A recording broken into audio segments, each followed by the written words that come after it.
participating via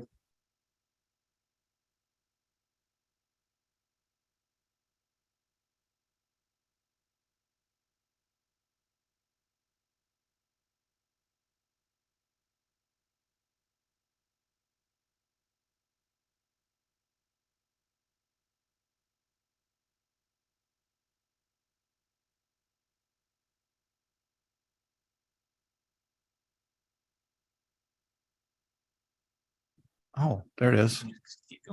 Okay. Oh, that's what I sound like. Sorry about that. I thought I'd hit it. Okay. If you'd like to comment on today's meeting, please fill out a request to speak card located on the information table in the hallway and give it to MAG staff. If you parked in the garage, parking validators are available on the information table in the hallway. If you purchased a transit ticket to come to the meeting, please see staff for a ticket. Hearing assisted devices are available from MAG staff. We'll now begin the meeting with a roll call of all members. Thank you, Mr. Chair. And members of the Management Committee, I'll go down the list of members alphabetically. Please unmute and indicate if you are present. Rob Bohr for Patrick Banger. I'm here. Thank you. Thank you. Mario Paniagua for Jeffrey Barton. Here. Thank you. Jeannie Blackman.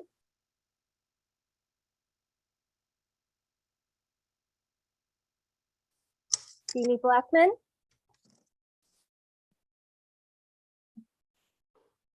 Chair Brady. I'm here.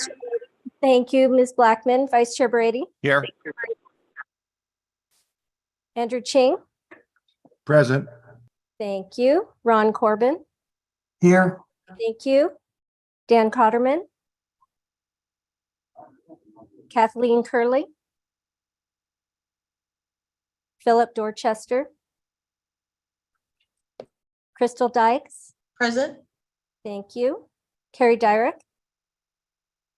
Stephen Erno. Present. Thank you. Lisa Garcia. Present. Thank you. Mark Sanders for Director Halakowski. Present. Thank you. Ben Bitter for Rick Horst. Julie Cairns. Here. Thank you. Jill Kymack. Here. Thank you. John Cross. Here. Thank you. Jeff Kulaga. Leo Liu. Reyes Medrano. Jessica Mefford Miller. Present. Thank you. Jennifer Jack for Brian Myers. Present. Thank you. Grady Miller. Here. Thank you. Gary Neese. Kevin Phelps. Present. Thank you. Bryant Powell. Here. Thank you. Joy Rich. Bill Murphy for Jim Thompson. Here. Thank you. Kevin Burke for Jeff Tyne. Here. Thank you. Catherine Valenzuela. Here. Thank you. Matthew Williams. Mike Gent for Bob Wingenroth. Here. Thank you. Tad Willie for Joshua Wright. Here. Thank you. Mr. Vice Chair, we have quorum. Thank you very much. We'll now proceed to item number 2. Please join me for the Pledge of Allegiance. I pledge allegiance to the flag of the United States of America and to the republic for which it stands, one nation, under God, indivisible, for liberty and justice for all.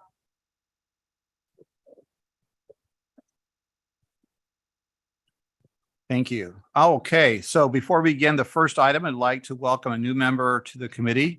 Ron Corbin is the city manager for the city of Avondale. Welcome, Ron. Thank you, sir. Glad to be here. Our next item is called to the audience. This is an opportunity for the public to comment on items that fall under MAG's jurisdiction that are not on the agenda or that are on the agenda for discussion and not for action. 15 minutes will be provided for the call to the audience agenda item unless the committee requests an exception to this limit. I don't think I've received any requests to speak. Is that correct? Do we have any? We do not have any requests to speak, and we also do not have any comments from the public today. Thank you very much. All right, so I think we're ready, Eric, for you for Executive Director's report, please. Thank you, Mr. Chair. Few items of interest, hopefully. Go to the next slide. So we've just rolled out Map Lit 2. And those of you who've been around MAG for a number of years, we started this process with Read on Arizona probably 10 years ago, something like that. And we provide interactive mapping tools for all school performance data. It started out for just for the MAG region. We've now expanded that statewide.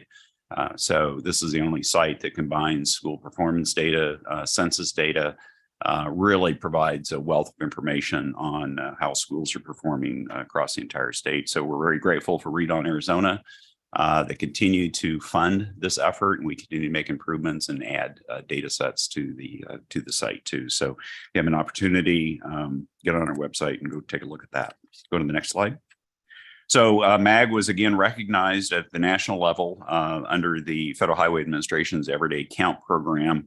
This was a feature that we were featured using connected car data. Connected car data is on new vehicles. There's a lot of telemetry data that's sent up to the cloud. There are companies that capture that data, and we actually buy that data, and we're using that now in our transportation planning efforts. And so it gives us things like where people are actually braking on the system, so we can actually identify, in that case, pinch points in the system that may need improvement. So again, Vladimir's group has done a great job in keeping up in technology and advancing the ball. So very proud of that. Go to the next slide.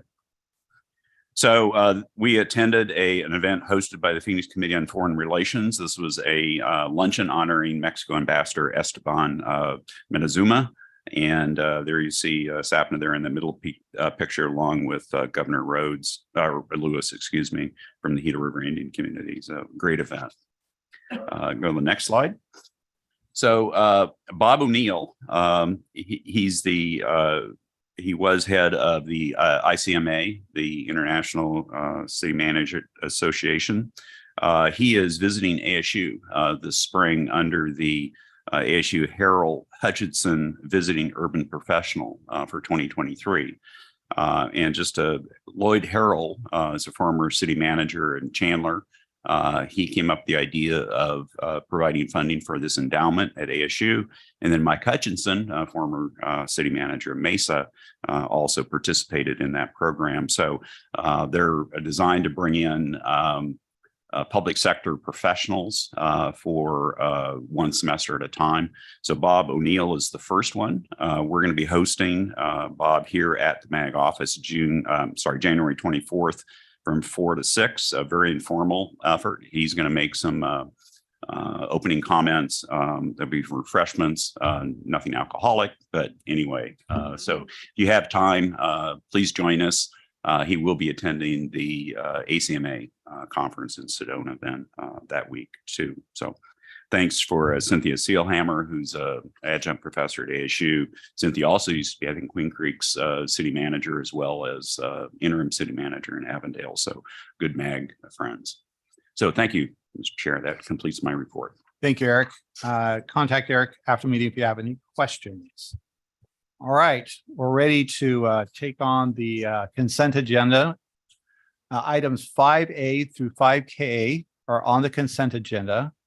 Does any member of the committee have a question or request a presentation on any of these items?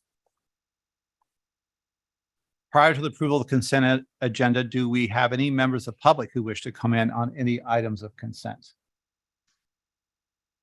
I don't believe so. All right. I don't think we have any written comments. So is there a motion to approve consent items 5A through 5K? Mr. Brady, I'll make a motion to approve consent agenda items 5A through 5K. All right, we have a motion from Jessica. Do we have a second? Brian? I'll second. Thank you. We have an motion and a second. Can I have a voice vote for those in the room? Those in favor say aye. Aye. Those opposed say nay. And then we'll ask MAG staff to take a roll call of the members participating virtually. Thank you, Mr. Vice Chair.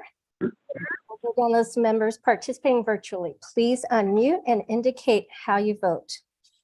Rob Bohr, Aye. thank you.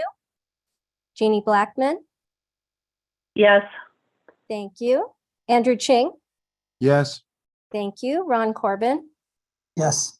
thank you. Crystal Dykes, Aye. thank you. Lisa Garcia, Yes. thank you. Mark Sanders, Aye. thank you. John Cross, Yes. thank you. Julie Cairns, Yes. thank you.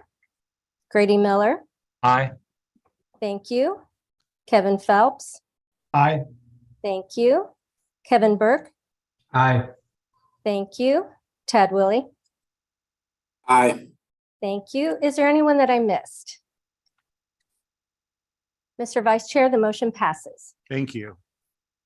Well, now to proceed to item 6. So item 6 is recognition of February as Teen Dating Violence Prevention Awareness Month. Here to present is MAG Human Services Director Kelly Williams and guest speaker Dolores Ernst. This item is on the agenda for recommendation of approval. Thank you, Kelly and Dolores. We make your presentation. Thank you, Mr. Chairman and members of the MAG Management Committee for your time today. The purpose of this presentation is to share information about activities related to honoring February as Teen Dating Violence Prevention Month, to invite your participation in these activities, and to offer a resolution for your recommendation for approval. Joining me today is Dolores D.C. Ernst, Vice Chair of the MAG Regional Domestic Violence Council and Chair of the Teen Dating Violence Prevention Work Group. Vice Chair Ernst also serves as the Program Administrator in the Community Assistance Program with the City of Phoenix. Next slide, please. Good morning. Thank you, Kelly.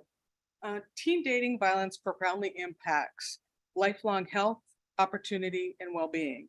Unhealthy relationships can start early and last a lifetime. The good news is violence is preventable, and we can help young people grow violence-free. Next slide, please.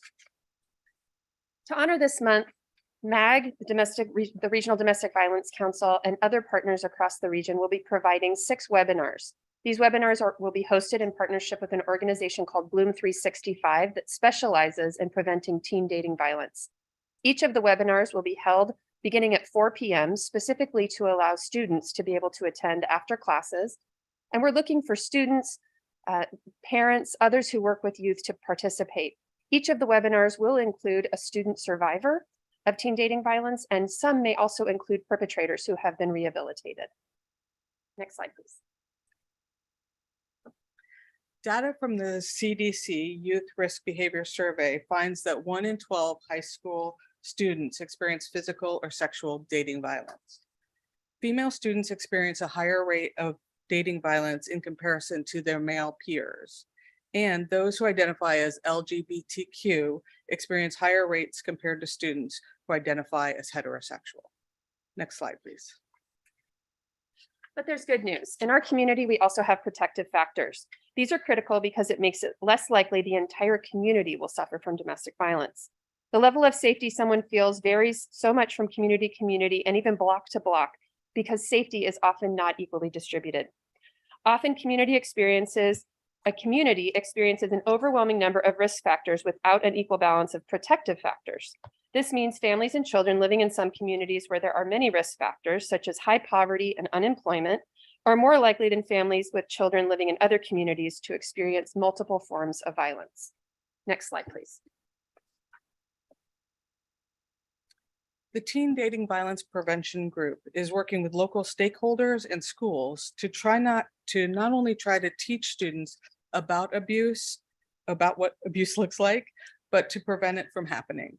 We encourage your support in this proclamation for February and ask your help in getting the word out about the important webinar series. Next slide.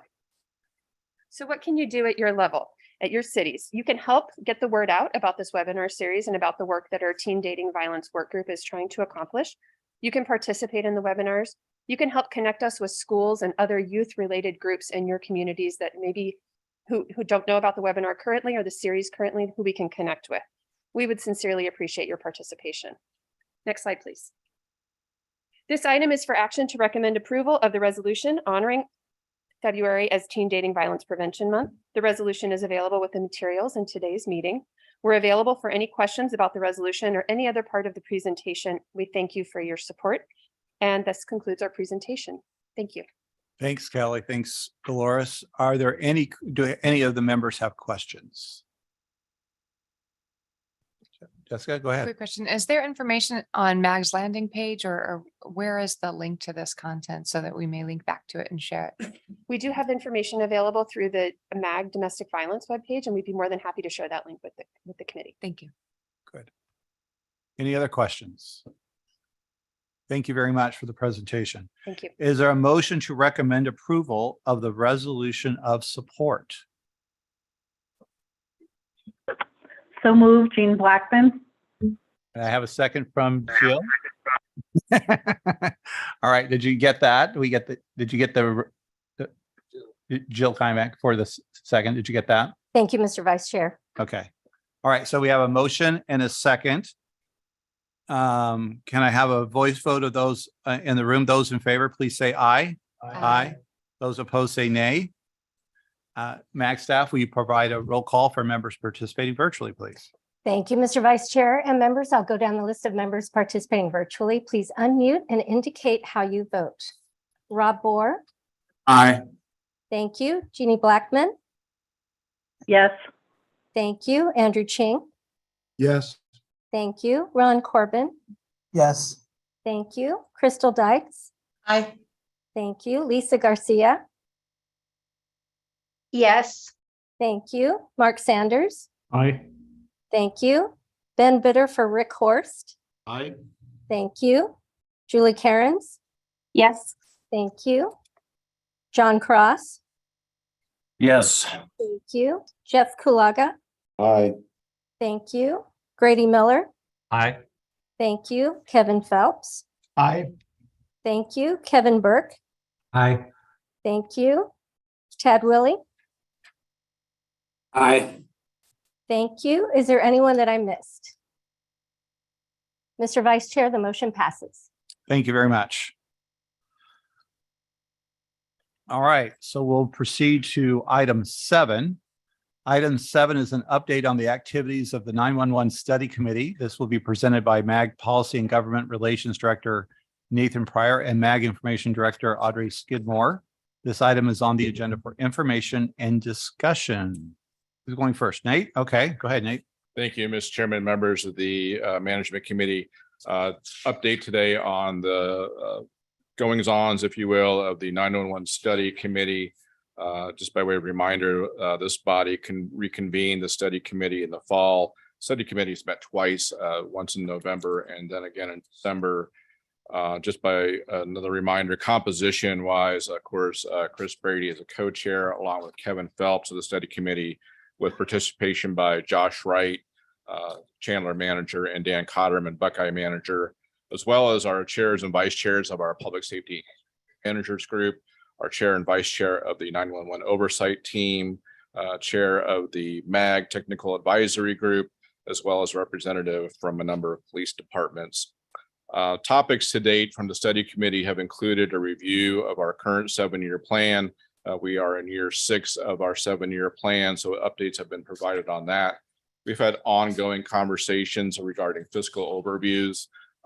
Liz Graber, the Maricopa Region 911 Administrator, is going to help continue those conversations at future meetings, helping the study committee kind of get a handle on how we address fiscal issues, working with the state in terms of our budgeting process, expenditures, reimbursements.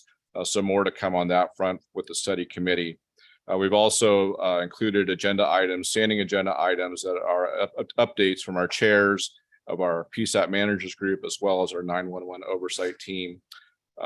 Much of the conversation of late has been considerations regarding bringing on a consultant for outside independent review of our 911 system. We've solicited input from the study committee members in terms of informing the scope, some of the goals and details regarding bringing a consultant on board.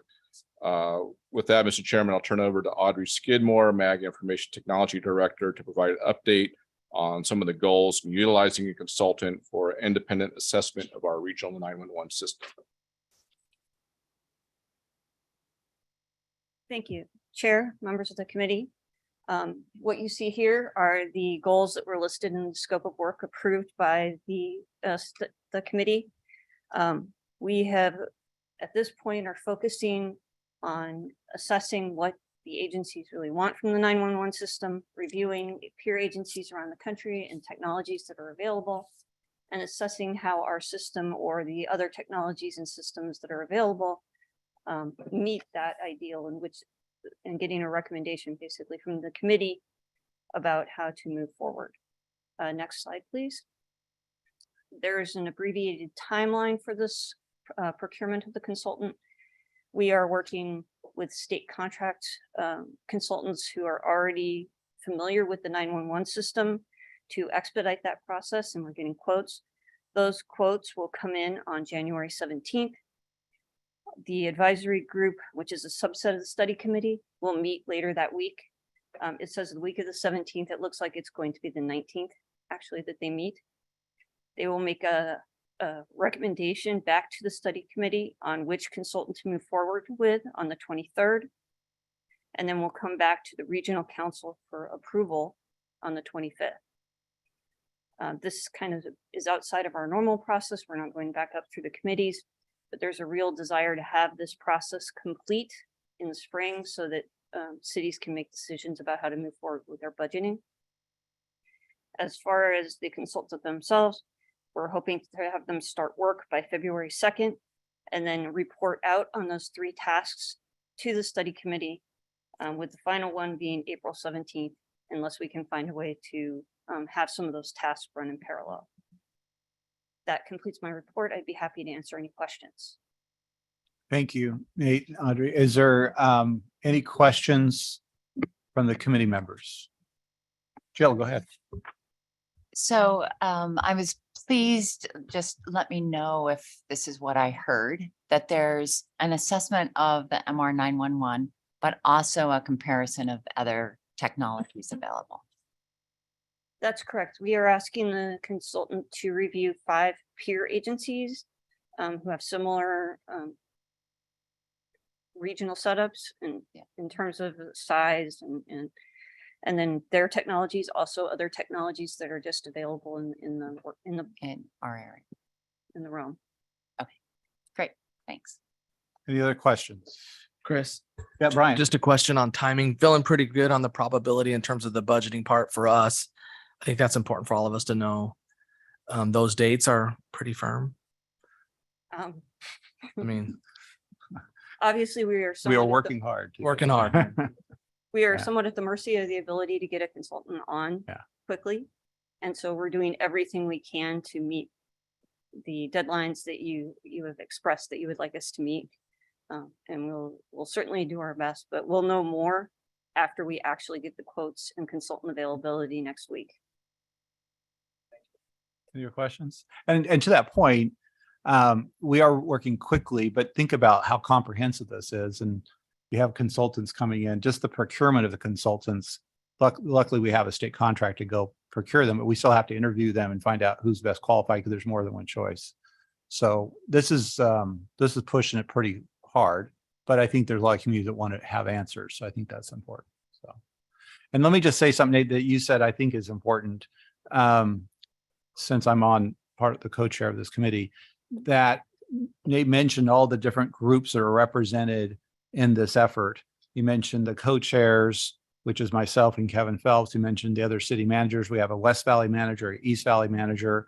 We have the MAG 911 oversight team. So there are 2 representatives from that. We have the MAG PSAP managers. Now, these are the hands-on staff that are part of they chair their group. So they're there. They have the MATAG, the technical advisory chair, who's there. Then we have different police departments. And the reason I bring that up is in every meeting we've had, they're all sitting at the table and we've asked each time for them to give us reports. So sometimes if you're a community and you're like feeling, well, how do I get involved in this? There's many different ways. Obviously, you can talk to Kevin or I, you can talk to Dan or Josh, depending on East, West Valley, I guess. But you also have your PSAP managers, right? Or PSAP in your own local group. And if you need to talk with them, they can go up through those representatives that are coming to our committee. That I would just recommend that if you're feeling kind of, how do I get some questions in, or how do I express a concern or an issue? There's a lot of different ways, and Nate probably can give you the ideas. So if your staff has some specific comments or concerns, now's the time to kind of get those in to these different, one of these different groups. Nate, what do you think about? I'm just trying to make sure everybody has the opportunity to kind of get their questions answered, get some input in this process. Correct. Thank you, Mr. Chairman, and members of the management committee.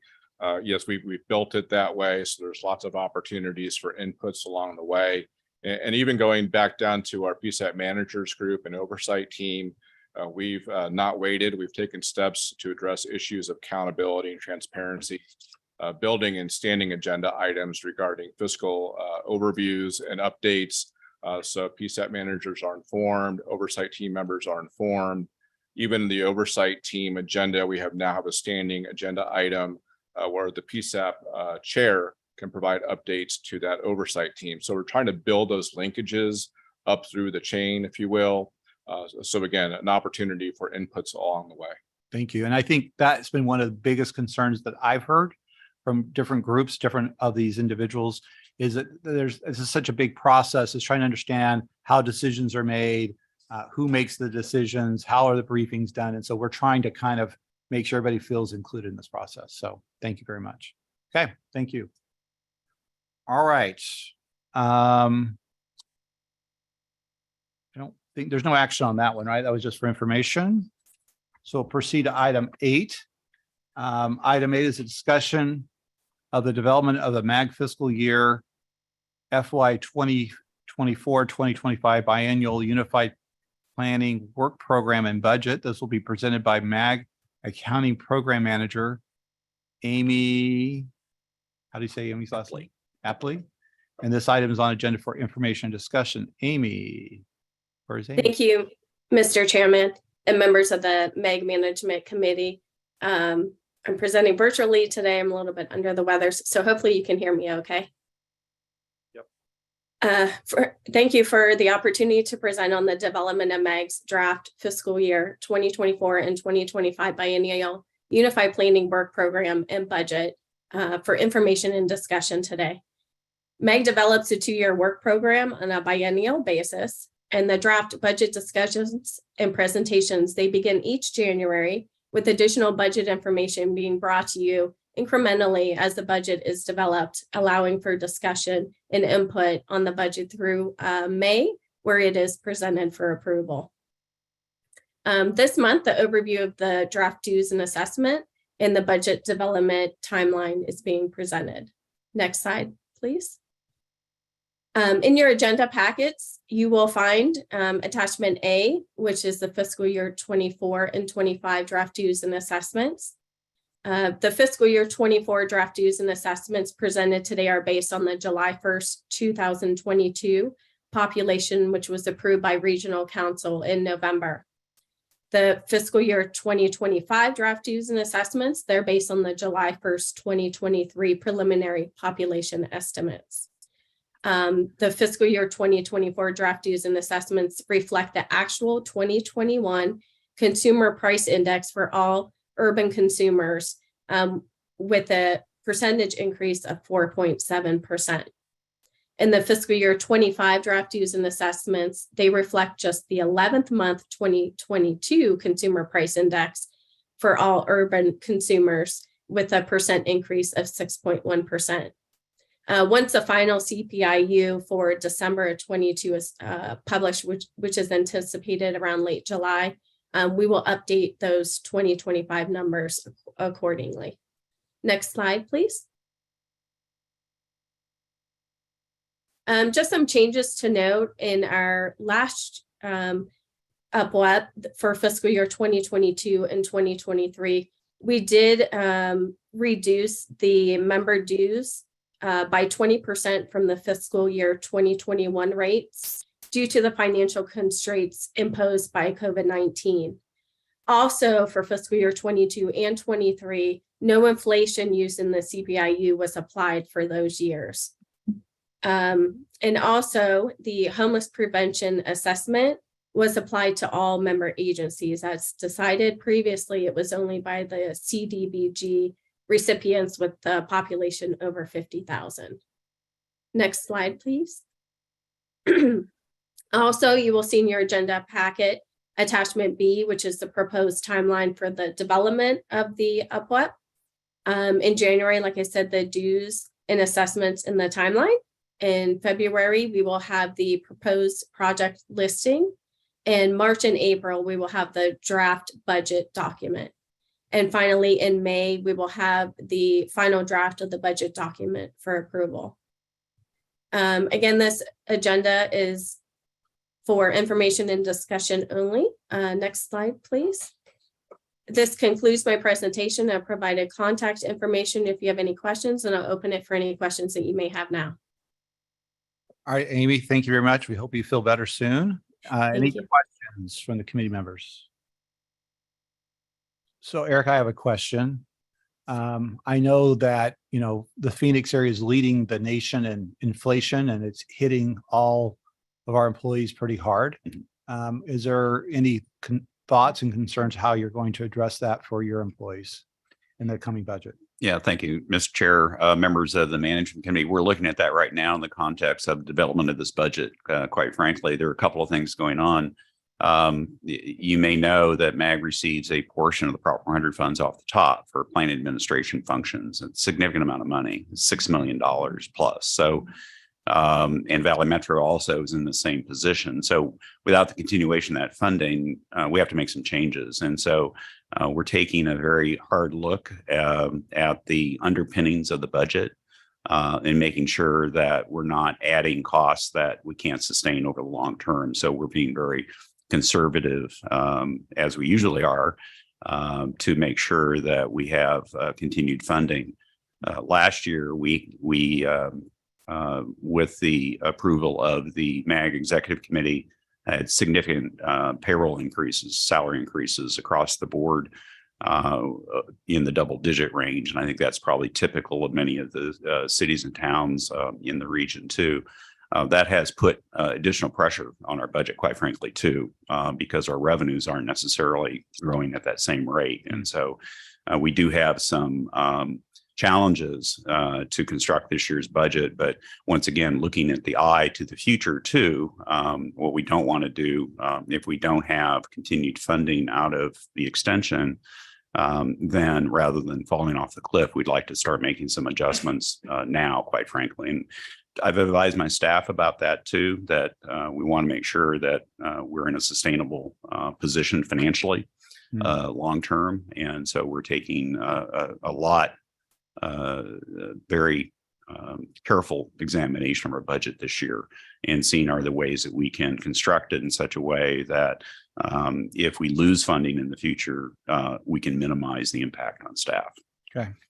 Thanks, Eric. I think that's got to be really tough. I mean, you're faced with, you know, pressures of labor costs and trying to maintain it. You've got a great team and how to keep that team intact and looking out into the future. And it's a lot of uncertainty. And I guess just speaking of, from my perspective as a community that relies on MAG, we've got to figure out how to work through this together, right? We've got to figure out how we can support it. My belief is that somehow Prop 100 is going to get figured out. When? Only Nathan knows. No, nobody knows, right? Nobody knows, but it's going to get figured out. And we've got to figure out how to deal with that in between time. Correct. So I would say, I get it. We got to plan for it, but let's don't lose good staff on the way. So we got to figure out that balance. So good luck. Thank you. Any other questions? Or, okay. Thank you. Thank you for the presentation, Amy. All right, Nathan, I think you're up for an update on legislative update, please. Great. Thank you, Mr. Chairman, members of the Management Committee. Next slide, please. First, turning to just federal issues, we've updated our federal issue papers. So hopefully this is helpful for you and staff in your upcoming visits to Washington, DC for conferences. No National League of Cities is coming up. So we've done a refresh on our issue papers, added a few more. So these include our fast growing states issue. So it's a federal funding issue, request for funding for homelessness, an air quality update. We included I-11 funding because we do get asked when we do our visits with congressional offices, including requests for 911 funding. Also, we do get regularly asked about Amtrak from Phoenix to Tucson. So we included a sheet on that one, as well as our border crossing card effort. So about 7 sheets in total.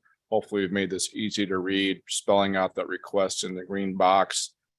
We did distribute these to government relations staff last week, and we will post these on our website for our member agencies to get at and utilize in your congressional and federal agency meetings. Next slide, please. Turning to the state, of course, new year, we have new governor, new legislature, new leadership. So Governor Hobbs, and then we now have President Peterson and Speaker Toma. While the composition in terms of seats among Republicans and Democrats in both House and Senate have remained unchanged, the leadership and then also the composition of chairs obviously have changed. As it relates to our Prop 400 extension efforts, of course, we see the challenges in front of us. We were successful in moving our bill through the legislature, House, Senate last year, but as we all know, unfortunately, hit a veto from then Governor Ducey. So the challenges in front of us are very clear. We know that leadership has their own agendas regarding transportation and other issues. And of course, we have this new dynamic having a Democratic governor. Have not seen that since more than 15 years plus within Governor Napolitano. Next slide, please. This is the composition of both Senate and House, the Transportation Infrastructure Committees. So we'll need to educate new members on our adopted transportation plan and funding proposal. We're reaching out to both transportation infrastructure members. We encourage you to do the same. We're available to provide information and or come with you in your meetings with both Senate and House members. So please keep that in mind. Also on the side, we are working with a House member to confirm them as a potential bill sponsor. So more to come on that front. We have a meeting scheduled later this month, working with a potential bill sponsor. So please keep that in mind. Our activities do continue. Also this morning, as we know, Governor Hobbs had her East Valley State of the State here in about an hour. She will do the same on the West Valley. Recognize that Supervisor Jack Sellers from Maricopa County did raise a question on the Prop 400 extension issue with Governor Hobbs. I'll be careful to paraphrase her response. She did note all the hard work that was done last year with the legislature. She noted she was surprised to see a veto to our bill. She stated that we have a partner in the governor's office on this effort, and that, of course, as a region, we need to get this across the finish line to continue this important funding vehicle, but not just for the region, but for the state. So we'll take those as signs of encouragement, continuing to reach out to her office on this front with lots more details to come. Mr. Chairman, members of the committee, that completes my presentation. Yeah, Eric, go ahead. Yeah, thank you, Mr. Chair. Just one correction on that last slide. So the Senator Farnsworth is actually chair of this committee, not Senator Kavanaugh. Okay. Just wanted to correct the record on that one. Yep. Thank you. Okay, any questions? The governor was very positive about Prop 400, but so we'll see. Thank you very much. All right, well, item 10, are there any requests by management committee members for an item on a future agenda? All right, we'll go to item 11. Are there any comments or announcements for the membership? Mr. Vice Chair, John Cross here. Yes, Hi, Chris, can you hear me? I can. Can I All say right. before you say something? Yeah, if you don't mind, just a quick minute. I just wanted to take a minute to wish the management committee well. This is my last meeting as manager for Queen Creek, and it's really been a sincere pleasure working with all of you on behalf of our region and communities. But I also want to take a quick minute just to recognize and thank Eric Anderson, Amy St. Peter, and really the entire MAG staff for all the support and assistance all over for the many, many years. Your work is just truly nothing short of exceptional, and you do it with such grace and professionalism. So thank you very much for that. And just one last item. The Queen Creek Town Council has appointed my replacement, Bruce Gardner, who's our assistant town manager. And Bruce starts his first day as town manager on January 23rd. He'll be attending the MAG Management Committee next month, but I just wanted to also mention that we're going to be going through a recruitment process for the assistant town manager role here within the next couple of weeks. So and making a request to the region, if there's anybody interested in or knows of somebody interested, I should say, in that particular role, please reach out. We've hired Ralph Anderson to help us with that particular process, and we're hoping to be successful with that recruitment. So thank you, Mr. Vice Chair. I appreciate it, and I wish everybody well. Thank you, John. We want to congratulate John for his 27 years of service with Queen Creek. He's been town manager since 2007. He's served on serving on the management committee. John truly is the epitome of a public servant. He has the heart of a public servant and done a wonderful job. Queen Creek is not the city it was when he started 27 years ago. So he's brought it through a lot of growing pains. So John, congratulations on a wonderful career. Thank you. I appreciate that. Thank you. Chris, can I just say something? Yes, please. John, we're just going to miss you. Wish you the best, and thank you for all the mentorship and help out in the far East Valley and the west side of Pinal County. Thank you. Thank you. Thank you. It's been a pleasure. I really appreciate it. Greatest professional privilege of my life. Thank you. All right. The next meeting of the management committee will be Wednesday, February 8th at noon. If no further business, today's meeting is adjourned. Thank you very much.